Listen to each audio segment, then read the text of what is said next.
Hello there, and welcome to the CP7 podcast. My name's Palm. And I'm Andy. And together, we are Chrono Passion 7.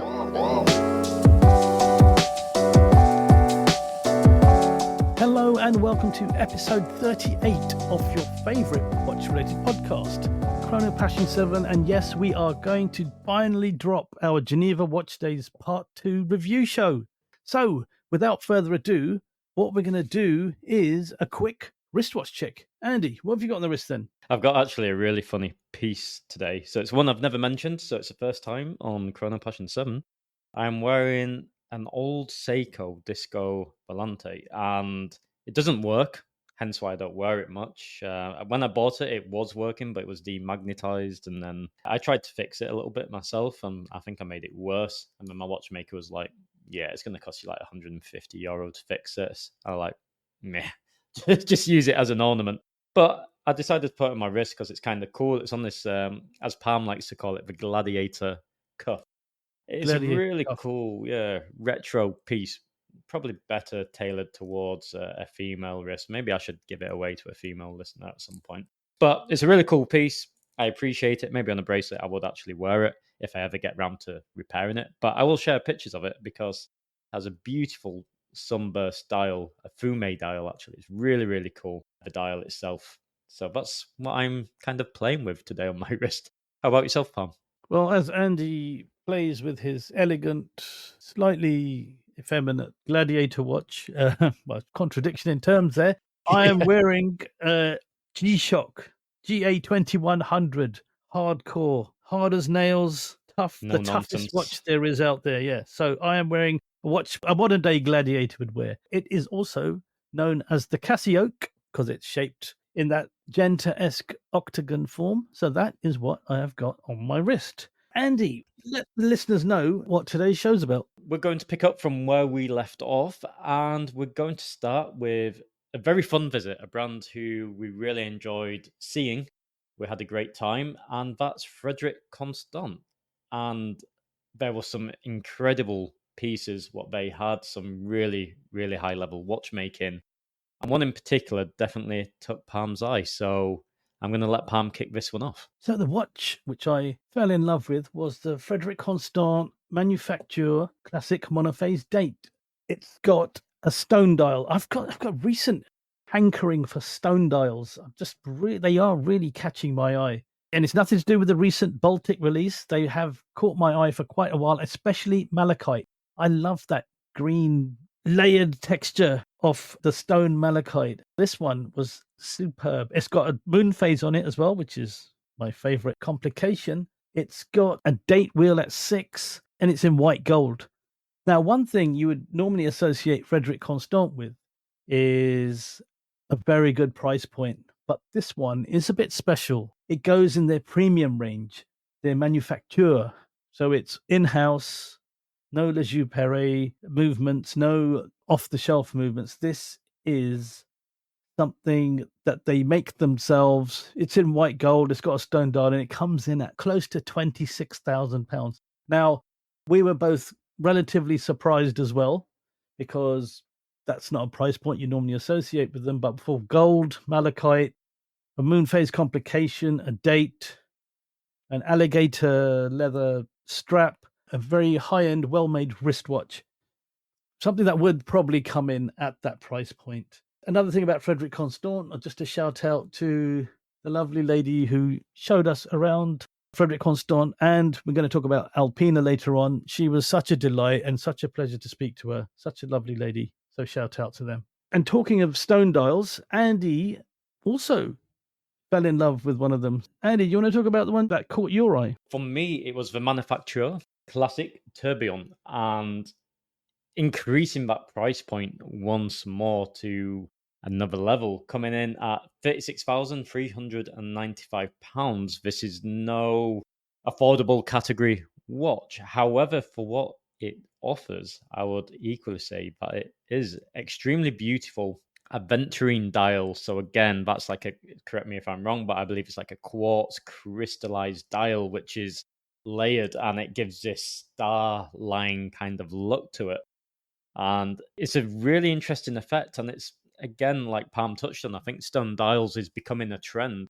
One of which, being the vintage guy, I am very happy to see because I love stone dials. I think they're absolutely beautiful. They just add such uniqueness and character to a watch face. But in particular, this Frederique Constant was absolutely beautiful. As you got there venturing in the right sunlight, again, we put all of these pictures of these incredible watches we discussed today. So just to plug the website very quickly, www.chronopassion7, as in the number 7.com. There you'll get the best audio visual experience so you can listen along and look at the brilliant pictures and videos which we got of these fantastic watches. But this one in particular, just so animated with a tourbillon. It's hard to resist a tourbillon as well. It's a complication, although many would argue that is it a complication because it's just part of the movement itself. However, for many, it's something they always aspire to own. Certainly, something I would like in the collection one day, a tourbillon watch. And this certainly, if I was ever in the market, would be one I would consider if I had the money at this price point. It was beautiful. One thing that I will say with the malachite dial, just surprising. We didn't expect to see these two pieces from Frederique Constant and top tier high horology pieces, and it was a pleasant surprise. Yeah, that tourbillon at 37,000. It's still not too much for a tourbillon. A good tourbillon, that's not that much. But moving on to other watches we saw at that sitting, we then saw the Frederique Constant Classics range Carré small seconds. And Andy, this reminded you, I think it reminds everyone of a certain watch that Cartier make. Yeah, you've got to be careful, especially when you're sitting with a brand to go, or a tank. Because that's, let's be honest, that's the first thing what jumps to your mind. And in fairness, it's a rectangular designed watch, and it's classic Art Deco, 1920s, nice large Roman numerals, great legibility. However, there is a key difference from the classic Cartier tank as well in the design. And one feature which I really liked was the small, let's say, elegantly placed seconds. So you've got animation on that dial at 6 o'clock, and that's something you don't normally see as often on, let's say, the classic tank form factors. And it just gives a bit of life to the dial, a bit of movement animation, which I really appreciated. Running on a really high precision quartz movement by Frederique Constant. And one thing I'll touch on was the price point, which was just the classic on the leather strap coming in at 795. Just take my money. I mean, it looked brilliant. It looked absolutely class. And that was the first iteration which we tried. For Palm, unfortunately, you couldn't try the pieces due to the strap size. However, there was one in particular what caught your eye, and maybe not for yourself. No, there was a watch. I mean, I'm a big fan of the tank. I do own a tank Moser. So it's a watch that I think is iconic. And this is very similar looking. The case is a bit bigger. It has small seconds. The tank I have, it's just got an hour and minute hand. And the thing is, it wouldn't fit me. The strap wouldn't fit me. So I had to just hold it in my hand and take pictures. But I was thinking for my wife, she's got a special birthday coming up, and something like this, because she's probably the opposite of me. She likes to save money. She's frugal. She likes to wear nice things, but not look at me things.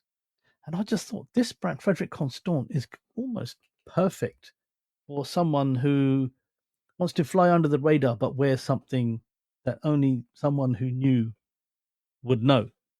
And I think this one in particular, the case is encrusted with diamonds, very small diamonds. And I just thought, wow, this is a really cool watch, such an elegant ladies' watch. I mean, you could get men who like diamond watches wearing this as well with smaller wrists.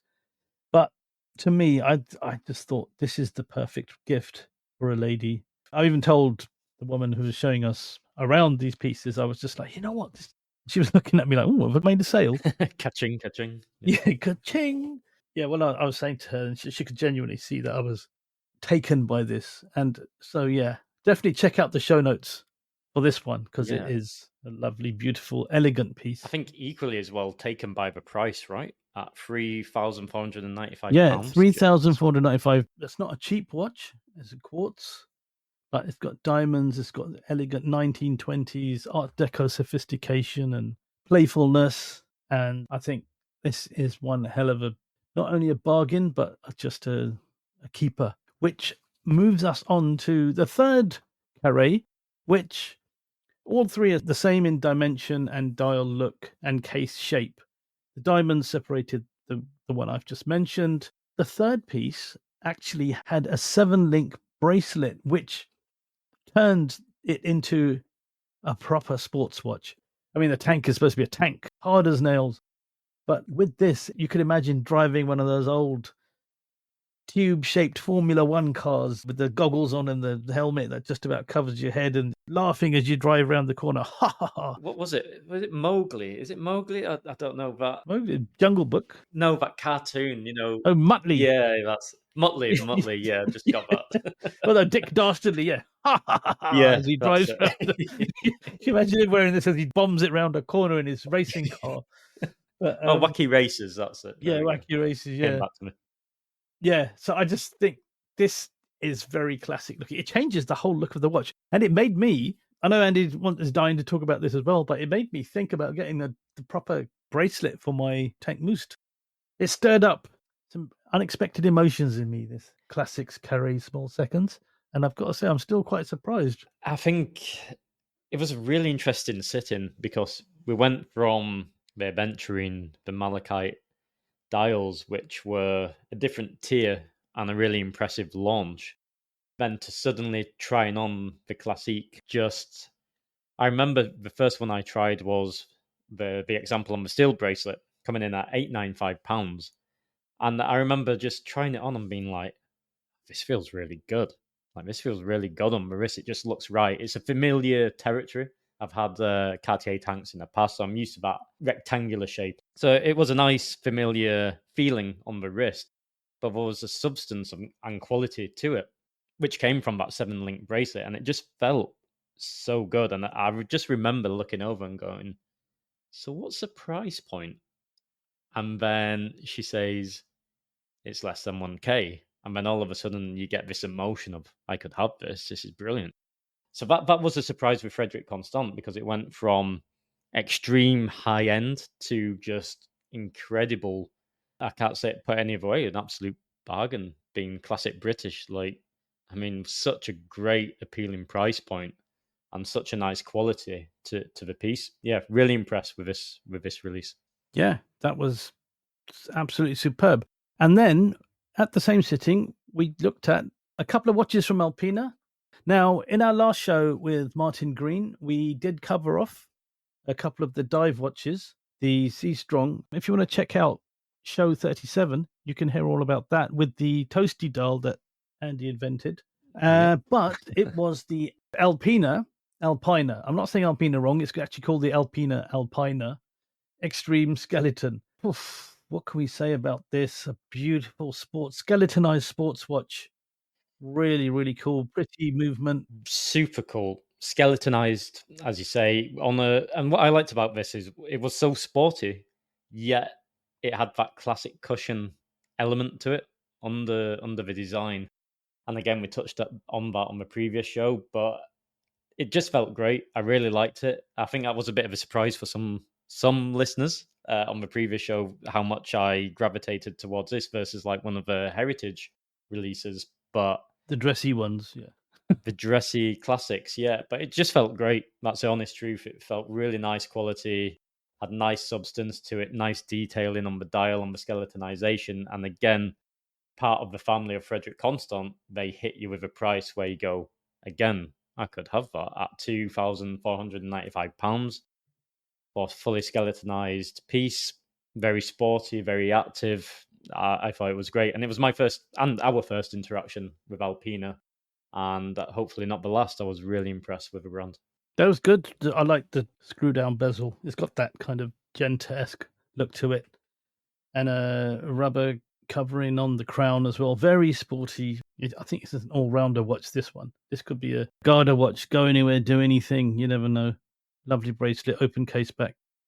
Then that moved us on to Bianchet, which is a brand we first saw at Watch Pro in London last November. We bumped into Rodolfo the evening before, and we had a good old chat with him. And yeah, we saved his phone from We had a lot of fun actually that evening. That was good fun. Like we said, we're missing out on a lot of the fun in this show, but that was one when we spoke to Rodolfo for a long time. He said, "Oh, so what's your first appointment tomorrow?" We Yeah. go, "It's actually with you. It's with Bianchet." He was Yeah. like, "Oh my god!" And he started laughing, and We're drinking, drinking the yeah, champagne, and then all looking at each other. So, who are you seeing? It's going to be a tough one, first appointment, and we're like, "Oh, yeah, it's you!" yeah, So then we're all relieved it's with you. because we Yeah, just, we just hang out, and that's pretty much what we did. Right? It was great. and then we helped him. He couldn't find his phone, and we found it for him. But going on to the watch, what a beautiful sapphire case, skeletonized, tonneau shaped sports. This has vibes of Richard Mille. We did discuss that with Bianchet when we eventually made it to the appointment the next morning. And they pointed out a lot of differences in terms of design and price. I think price is the huge thing. This is a fraction of the price of a Richard Mille. And when you wear it, again, you see watches in this bracket in photos and you kind of think, no, don't get it. I don't understand it. And then you try them on and you just think this is just stunning. And in white strap, clear sapphire case, white rubber covering on the crown as well. So it's a great watch. Super crisp, absolutely beautiful. I think it's important to highlight that, okay, it has those elements of what you could refer to as an RM, but they're really not trying to be an affordable Richard Mille, right? They're their own brand, and the design cues and the innovation. Like they have the tourbillon at 6, they have the high level of water resistance, which you don't normally find with such watches. Also, the durability, the design of the watch with durability in mind. So they can really take a knock. You can wear these daily. You can swim in the Geneva Lake if you so wish. With this watch, it's got the 100, I believe it's 100-meter water resistance. They have this unique gasket design. Like they're really unique in their own right. And I think we both agree the Sapphire was just, again, as Pam rightly said, in a picture, it doesn't capture the sheer beauty. No, it was one of the best looking watches we saw. Like a highlight, I would say. Yeah, I think this is my favorite so far from the brand. From Bianchet, definitely. They have some beautiful ones we saw last year. And this definitely trumps those. That leads us to Hublot. They weren't actually taking part in Geneva Watch Days, but we have a good friend over at Hublot where we went and visited for some time. And they had a new release and a very interesting release as well, the Arsham Droplet Pocket Watch. Something what you don't see so often. Again, we touched on the is there a combat with pocket watches? I personally don't think it's going to take over watches like was we mentioned on the previous show with Martin. However, I do feel there is a bit more of a focus on having horology as a piece of art, what you interact with, and not necessarily in a conventional wristwatch format. And just getting hands on with this piece, it felt great. It was so nice to handle. It was almost like a fidget, an expensive, luxurious fidget device in your hand. It was really cool to handle. It was like a droplet. That was the whole design, and the whole design element was to be enjoy the feeling of the piece. Definitely, I'd say it's leaning towards horological art more than anything, but it was a really interesting piece to get hands on with. I think equally, Pam, you felt the same around it, right? It was just a really cool piece to see. I think it's cool for a collector, a Hublot collector. I think we've touched on this before. Pocket watches and today are two things that just won't go and don't go. But as a clock on your table, as a showpiece, as something you would show friends, oh, look what I've got. If, people who are in the know and would be interested in seeing something like this is definitely it. But it looks good. They call it the droplet, but it's a big old droplet. It's like a puddle. It's that big.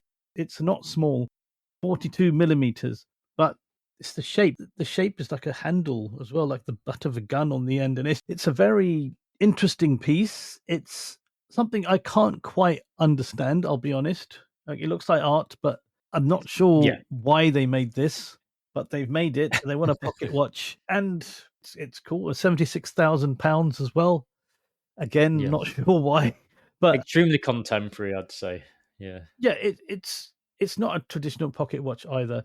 And our contact at Hublot did highlight a lot that she thought it would be more something people would have on their desks as a clock rather than a pocket watch, because it's quite large, very expensive, and it's made of sapphire as well. But you can see these pictures on our website at www.chronopassion7, the number 7.com. So then that leads us to Ressence, a brand who we always like to visit, and they had something really unique. So they just had one new novelty for Geneva Watch Days, which was the Ressence Type 3 BBB, which is black, black, black.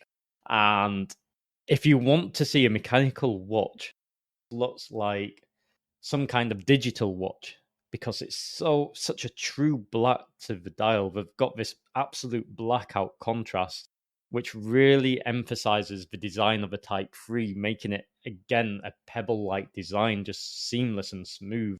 And it's, again, you need to really see it in the metal to appreciate it. And everything is animated. It's got all the depth what you're used to seeing, the way you set the time, and all the hands move, and the whole dial moves around the full 360. So much animation going on there, but at first sight, to a non-watch person, not knowing the brand, I think we'd be like, "That's an interesting digital watch dial you've got going on there." Like, that's how it looked like for me. It was really kind of mesmerizing. It sucked you in a little bit, which a lot of brands do with these kind of true black techniques which they use. So it wasn't banter black, but it almost gave that effect for me personally. I was really impressed with it. I thought it was a cool, crisp looking piece. I mean, the way they created it was so there's no overlap. It's called the Blackout, the Ressence Type 3 BBB, and there's no overlap on there. On the other watches, you can see the points where the different components all mixed together in the dial and the body of the watch. But this is all the same color. It reminded me of one of those coffee pods, the big foil ones, not the Nespresso ones, but the wider ones, disc-shaped ones, and because it looks like foil. It looks, when Andy says digital watch, I think it all looks like LCD. It looks like liquid crystal. It's run by oil, but it's something different, very, very different. And when I first saw it, I saw the red, blue, green, and white, and I thought, okay, that looks like. I just saw red, white, and green. And I thought, okay, that kind of is this some sort of Italian influence on this? It looks like the colours of the Italian flag. And then you show, no, there's blue there as well. So there's different things that just spring out to you, and you kind of think, oh, right, okay. So again, those are the temperature regulation indicators. The red and the blue, and the green is the power reserve. So it's, as you will get with Ressence, you've got a lot of stuff going on, and very interesting, fascinating, and the way they work. These are watches that you cannot really describe that well. You need to look at the video. So if we have a video, we'll stick it on the show notes on our website. But yeah, really cool. The whole theme is just how black that dial is, and it's funny how such a monotone color can make a watch look completely different in how its appearance is and almost how it feels as well. Really nice novelty what they brought this year. We're going to give an honorable mention to the rest of the brands that we saw, starting with Czapek, who had a new Antarctique with an aventurine dial. And Andy, there were two, and I think Andy's going to tell you about his favorite one. Yeah, my favorite was the Flying Diamonds. I think it's 40.5 millimeter Antarctique with an aventurine dial, Flying Diamond indices, unique cut diamonds to Czapek as well. I think it was one of my favorite Antarctiques I've ever tried on. Really cool novelty. Again, there seems to be a trend with aventurine. And a reason we're not putting an awful lot of focus on Czapek right now is because we have an interview with Xavier, and that will be coming in the near future, where we delve even deeper into the new Antarctique and the crazy and very fun mind of Xavier behind these incredible pieces. Yeah, and why there was a bed in the room when we did the interview as well. Well, yeah. Oh, I thought we weren't going to mention. Well, Andy doesn't want anyone to mention that. Joking. It all makes sense in the interviews, so look out for that show in the future. And then we moved to our friends my special friends at Trilobe, who I love trying to explain how the movement works. They didn't have any novelties, but we did get a chance to see the watches and the very charming company we had at Trilobe, sat with us again, talked us through what they've got planned for the future. I also played back the show where she was telling us how the movement worked as well. So she was very impressed and how famous she had become since that moment. Yeah, it's always great fun with Trilobe. I liked Trilobe that much. I went to see them twice. So yeah, great guys. Really fun to hang out with and just doing really unique things. Then that led us to maybe one of the biggest talking points across media, across press, across enthusiasts, and that would be Moser. And it's impossible to talk about Moser without highlighting the new collaboration with Studio Underdog. And we got hands on with both the packed pieces, the chronograph and the perpetual calendar. And it was great to see them in the metal, but equally similar to Czapek, we have a great interview coming very soon. So again, it's all recorded. It will be in the pipeline in the near future. So I think we'd like to save most of that for that show. But first impressions, I really liked the dial. You could really see the elements of Richard's design cue from Studio Underdog. It was really cool to see. A lot of people were maybe a bit shocked that you had to buy both watches in a set. But then when Edward explained the pricing of what those watches normally cost individually and how it's actually less together, for a true fan who wants something really unique of both brands, I think it works. Personally, I think it offered great value for two really fun pieces. But yeah, fascinating launch, something very unexpected, I would say. But how did you find those pieces, Pam? We both got some wrist time with them. It was great to talk to Edouard as well. There are some people, some CEOs that you bump into, you know why they are, who they are, and where they are. You could just tell he's just brilliant, really cool, really switched on, really tuned in to what he's doing, knows everything about what's going on. I was highly impressed with the two new watches. We did actually bump into Richard from Studio Underdog as well the day earlier, and we got to speak to him about it. And I was just saying to him that it's impressive that when you see a Studio Underdog watch, you think, okay, that's nice. The watermelon, the pizza, primarily the watermelon, the way the chronograph is designed and how they've made the panda and the mint choc chip. It was a thing, but it was just something you thought, okay, that's Studio Underdog. And then when you see them with Moser, you think, okay, wow, now it's a proper thing in the watch world. You don't realize how much it stands out as a brand identity for Studio Underdog. And you see Moser doing something with them, and you think, well, they've really progressed. They've really made big leaps and bounds, really, from where he started by himself. And yeah, it's fascinating and seeing him again. He's always got time for everyone. He's a really cool guy, Richard. Very, very cool guy. And getting back to the watches, people are complaining about the price because Studio Underdog comes at a certain price point. I don't think Moser fans were complaining too much, but it is the fact that if you wanted this Studio Underdog passion fruit, you had to buy both of them. There may be, they let us into a little hint, there may be something in the future exclusively for Studio Underdog, which is more affordable. But when you think about it, you're getting a perpetual calendar from Moser plus the chronograph from Studio Underdog for just under 60K. That's two watches. Perpetual calendar from Moser on its own would probably cost that much. So it's not beyond all realms of reality how they priced it. Yeah. And I just think it was cool as well. Is it something I would go for? Probably not. If I went for a perpetual calendar, but that's me. I'm not so lucky to be as playful with the purchases I make. But it's a great collaboration, a great couple of watches, and just great people as well. Yeah. Very well put.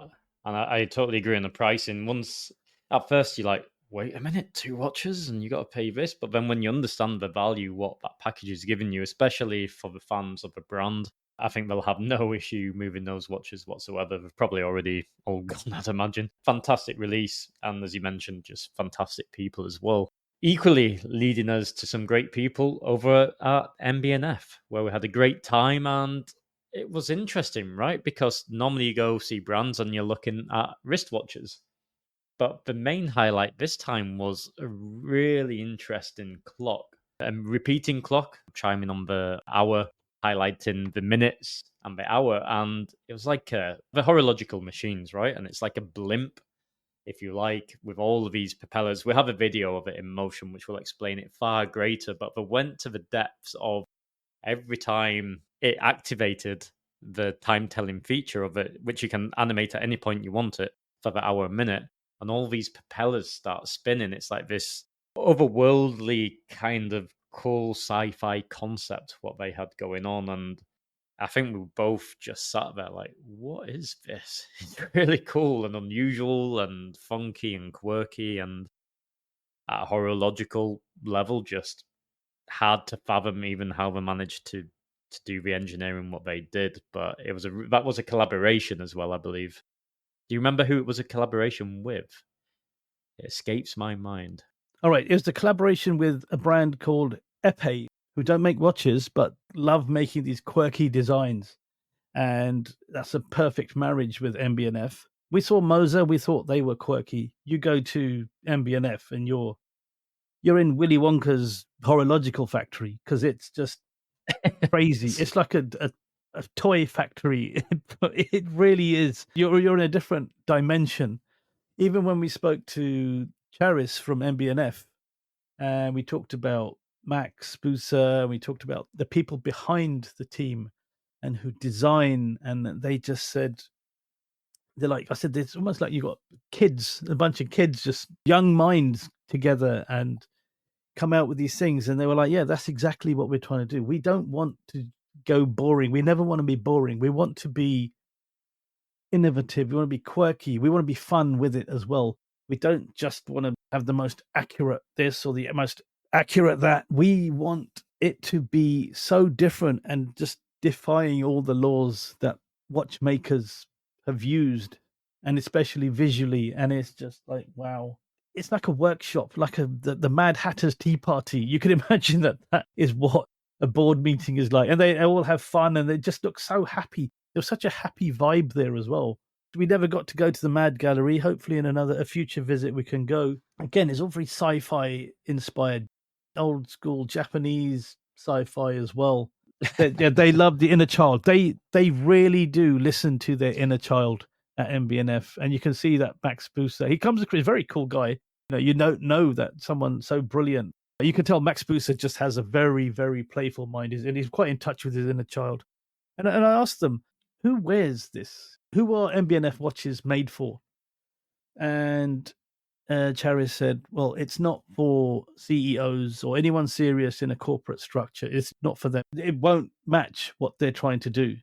This is for innovative entrepreneurs who break the mold, who want to be something different, don't want to be the norm, but want something brilliant and high end as well on their wrist. And I think that's exactly the kind of person that they're reaching out to. Yeah, definitely. Just a really fun, young at heart brand. And the key message, I think, what runs through their pieces is don't grow up, stay in touch with your inner child, and be creative, have fun. And I definitely get that feeling when you're wearing their watches, and if you're in that fortunate position to enjoy their watches, I think it's a reminder not to take life so seriously, have fun, and really appreciate just how creative minds can be when put together, right? And creating such horological machines as they do. It was awesome. Yeah, really fun time with them. Then that leads to a really special moment within our trip, and we touched on it with Daniel Ruff, but an additional part was then going to spend some time with LVMH, right? It was at the Fabrique of time at their facilities, and it was just incredible experience. We were with esteemed company. It was quite surreal, I would say. The people who we were hanging out with, yeah, we're just like, are we really here? Like, how did this happen? And then you just take it into the facilities, and that's it. The tour began, and it was a fantastic tour. We didn't have a great deal of time, but maybe what we could do is just share some of our favorite highlights. So I'll ask you, Pam, first. What was your highlight? So we touched on the pocket watch before in the last show, so I won't mention that. But seeing the Tambor Carpe Diem and the way that with the snake in the skull and the monogram in the other eye, and the way that operates and works was just like, you think MB&F, you would think Moser, you would think quirky, crazy, high horological genius brands, and yet it's Louis Vuitton, who nobody really considers as haute horology. And yeah, for me, just seeing that watch was the highlight. Seeing how it all gets put together, it was surreal because we were just walking around. They were showing us around the Fabrique du Temps manufacture, the whole factory, the whole process of how everything's made, each stage, enameling. I wasn't expecting this. I wasn't quite sure what we were going to expect, really. We were just thought we were going to be shown around the watches in a display in one of the hotels, but it was the actual factory, the manufacture. 2 highlights for me, one of which was where they show you their 3D printing methods for just getting the concept of the watch, and the fact that they even 3D print a bracelet and it all can work. It was really cool to see the stages from design to the first 3D models to actually the final piece. But what really amazed me was the fact that I believe we were a group of, say, I think about 6-7 people, and there's these incredible artists doing the enameling on the dials, and they actually showed the brush, and the brush is 1 hair in thickness, and you can see the on the spot. Like, imagine is a group of people, group of strangers in your space. You're there with laser focus, with one wrong move, backlog a very special piece because you got to start again. And they did not miss a trick. It was just so perfectly applied. And that's when you really start to get an appreciation of, because it's one thing seeing in marketing specs like enamel dial and cathedral dial, and you're like, all right, yeah, cool, that's cool. Like us as in the journalistic perspective, we understand what goes into it more and more these days. But maybe for the average consumer, it's like, okay, but what's so special about that? But when you see the painstaking accuracy and stability what they need within the wrist to do this, just like, wow. I think next time we can go back and we do get the Yeah, opportunity to try enamel ourselves, not on one of their disaster. production Yeah. watches, that'd be an absolute disaster. But you get to try apply it yourself, and I can't imagine having the patience or the stillness within my wrist to do that. So Going back to that enameling, the awareness of the people, and they were super focused. If you ever see a sign up, "Quiet, please, genius at work," it should have gone up there, because they had put it on a camera as well. They had a camera there so you could put it on a screen so we could actually see, because they're like Andy said, it was a hair's breadth, the actual brush. And there was one of the ladies who was doing it. She was doing that, and then she noticed someone got their camera out, and she just said, "No no pictures, please," and carried on. And how she had that eagle-eyed laser focus on this dial, but she still in her periphery vision saw someone taking a camera out, and it was just like, wow, that's some serious field of vision you have there, and awareness, and just like a machine concentration. almost, Yeah, right? Just, and that goes yeah, around all of it. You could see the people doing the sculpting, right, as well, for some of the decorative features of the dial, and different level. they don't miss a trick. Like, as a group, they're on the spotlight, they're on the stage, we're all watching it on the TV, every little chisel they're doing, and it's like we're not there. It's like we're a ghost, is the best way of putting it. Unless you do Yeah. something what you shouldn't be doing, then they see it with their sixth senses or something. Different level of craftsmanship and workmanship, just hats off, incredible. There's no other way to describe that further, I don't think. The whole experience. No, that was the highlight of the whole trip for sure. We saved the best till last. We have one more brand to talk about, but yes, definitely a highlight. And Bertrand, big shout out to him for showing us around. What a legend as well. He just knew everything. He knew everything that happened there, and who everyone was, and what they did, and top marks. So that leads on to our final brand that we're going to talk about, and that was HYT. We saw them last year, and they had some really serious high horology, space age inspired watches last year, like the Hastroid and the Conical Tourbillon, which were from another solar system, or they exhibited a solar system. They've come out with a new range of watches, which they are aiming for everyday wear. And the thing with HYT, the engineering behind it is contraction and expansion of liquid, which powers the movement. And then that indicates the minutes elapsed. And there's a regulated complication on it, which powers the hour hand. And there's no stars in the sky turning. It just is a very beautiful sunburst dial. They had 3 novelties. One was titanium purple, one was in rose gold, and my favorite was the titanium silver. Very basic silver dial, sunburst with that incredible liquid based mechanism. The blue of it on the version we saw was also on the strap they put it on, which was a nice royal blue. Very royal was actually quite a bit of a topic that we spoke about with the people at HYT. Very amusing, good fun. And it just looked so cool, so everyday. The crown was between 2 and 3, so it's not your regular watch. Even though they're going every day, they're still not going for traditional run of the mill. Yeah, so it was a really good set of novelties to look at and really good fun as well. HYT were top, really good fun. Yeah, brilliant to see the pieces. We didn't quite get to see them when they were released in April at Watches and Wonders. Our schedule was bonkers as always, but we did get to see them this time, and not much more I can contribute there. Pam covered it greatly. My favourite was the purple in the titanium. I thought that was awesome. And it's nice to see them not losing touch with what they're famous for, right? The reservoir pump system of telling the time is very, very cool. But for HYT, it's very refined. It's very scaled back. It's a lot more wearable, a lot more daily in design for who would want to wear those pieces. So, yeah, it was brilliant to get a hands on, and great company, as Pam says. It was just a great laugh. And I think that leads on very nicely to a lot of great company who we spent time with. And we can kick off. There's one gentleman who we always see, actually. We saw him at Watches and Wonders as well, and that's Thibaut from Alto. Great guy. He actually gave some really cool 100% linen caps. So we love a bit of merch. We love a good cap. And yeah, we're cool to hang out with him. A good laugh. And they're a brand to watch. He's ambitious. He's got some great ideas. They're doing some really cool things. So I'll kick it off with Thibaut.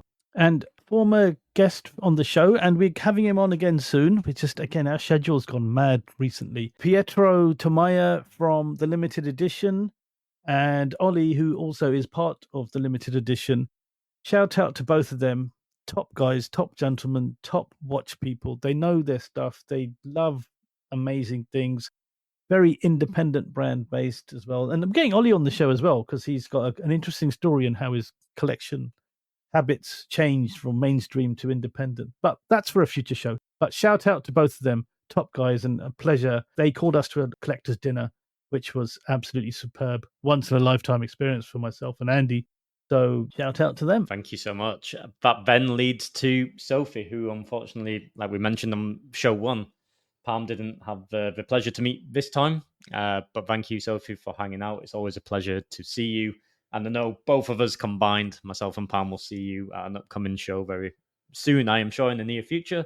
And I'm sure Sophie will be back on the show as well very, very shortly. Yeah, once our schedule allows. It's just when bonkers. It's I don't know what's there's going not enough on. weeks in the year. Yeah, it's crazy. It's really blown up since Geneva Watch Days. Even before Geneva Watch Days, it was getting a bit crazy.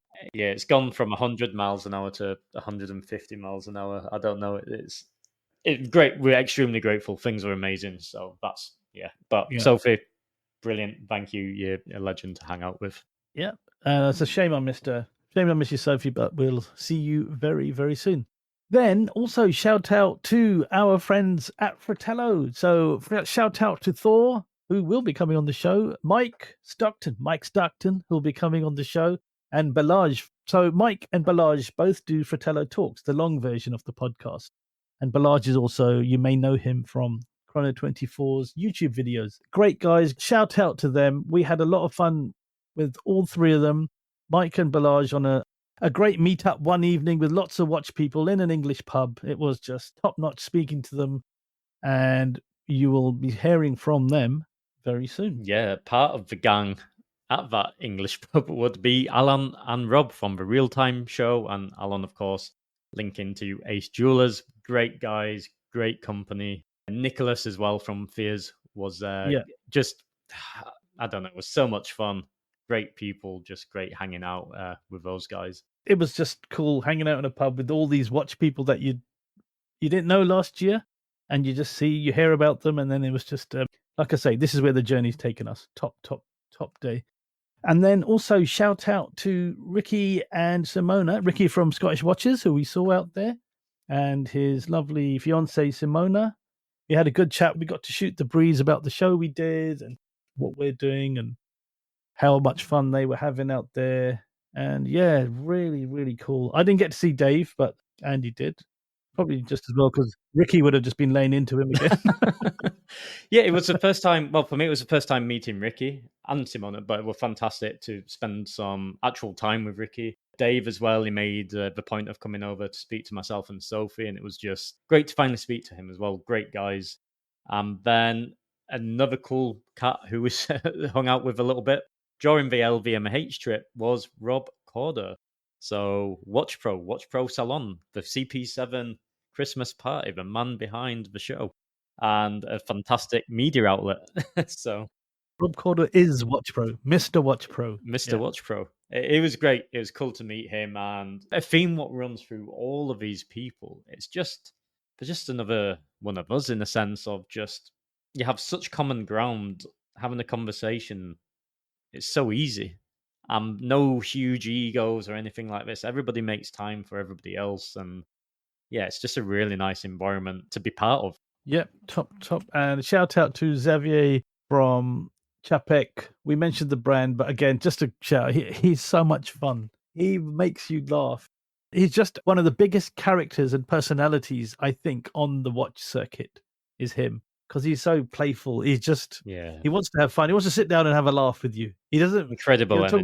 Well. Yeah, there's that. But then let's talk about this. And then it's just a great human being. Yeah, he always puts a smile on your face. That is a guarantee. And then Edward, equally, our first time meeting Edward as well, and just such a refined professional character, yet fun and quirky. Like, really, really cool to get to meet him at last properly. Like, we've seen him around and kind of been a nod of acknowledgement, but the first time to actually sit and talk, it was a great experience. And yeah, we're looking forward to dropping that interview. Our final shout out goes to Alfred Toledano and Philip Chan from the new watch brand called Toledano and Chan. You may remember the watch they released a couple of months ago with that brutalist architecture, tank style look with the blue lapis lazuli dial. So we got to meet them. Shout out to Marco from Swiss Watch Gang as well. We saw Marco first, then we saw them. We saw the watch and we were like, hey, okay, let's talk to Toledano and Chan now. Yeah, they were great guys. We got to hear about what's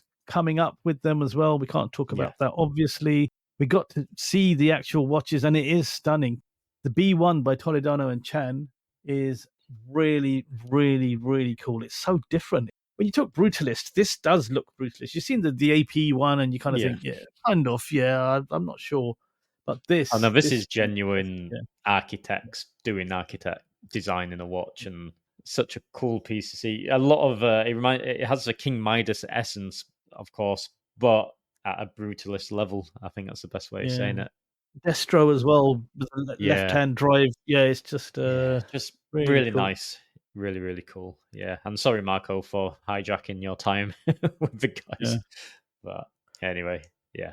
Check out Marco on YouTube at the Swiss Watch Gang. Great YouTube channel. One of the best, if not the best. Yeah. And such a down-to-earth, genuine guy. And we have such a laugh with Marco these days as well, right? So it's always fun talking with him. Even though we seem to be ships passing in the night these days, it's just difficult. Yeah, everybody's so busy.